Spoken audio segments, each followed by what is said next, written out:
So I thought it'd be a good idea to actually review The Last of Us before moving on to Left Behind, but I couldn't help myself, so now we have a review.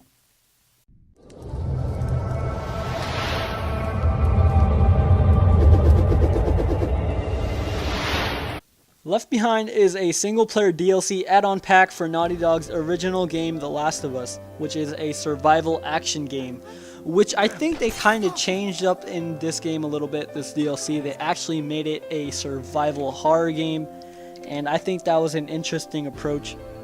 Maybe it was a message to Capcom saying that survival horror games can still work. So, Left Behind takes place before the main story while Ellie is still attending a military boarding school in the Boston quarantine zone prior to meeting Joel and the events in the main campaign of The Last of Us. So basically this is a prequel to the main game, although there is some intertwining with the main campaign and the prequel.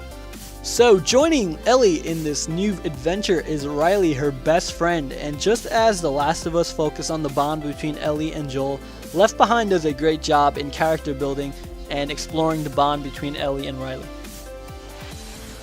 Gameplay wise, it goes from a survival action to a survival horror game, and it goes back and forth from the prequel to the main story, which really intensifies the whole gaming experience. The thing I enjoyed most about this DLC is that confrontations could be avoided in almost every fight, except for a few of course. However, I'm the kind of person who, if given a choice between sneaking and guns blazing, will go with guns blazing. But you guys should feel more than free to fully experience all that Left Behind has to offer. The gameplay was truly intense, and I really felt like I was in this zombie apocalyptic place full of fear and desperation. Even at times I felt like I was this little giddy schoolgirl skipping through an arcade and doing some crazy shit. Not that I would know. Yeah, you guys know what I mean. Even though it was rather short, it recaptures the amazing feeling that the original Last of Us campaign offered, and Naughty Dog really emphasized well how normal girls would have been prior to the zombie outbreak. I think these were the little things that made this game so great.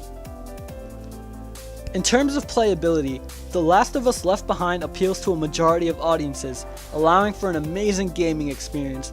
It encompasses sneaking and action, where it sticks true to its strong central core that we all saw in the original Last of Us.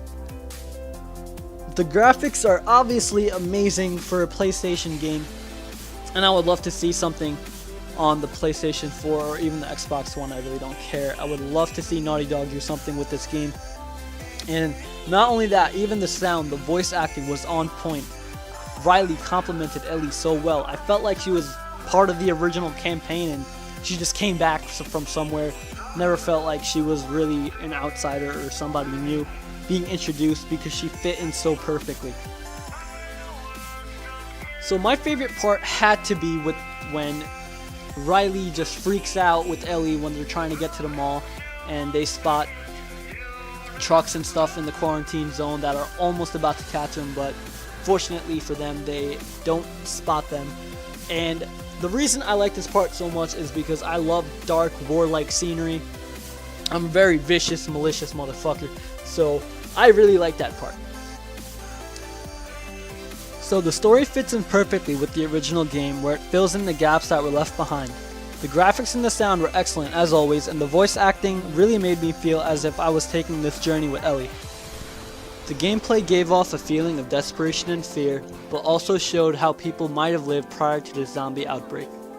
The only problem I had with this game was that sometimes they forced you into combat, and I think this disrupted the flow of the game, in which you could get through everything by sneaking. Lastly, the ending message is indeed satisfactory and lives up to what The Last of Us is all about.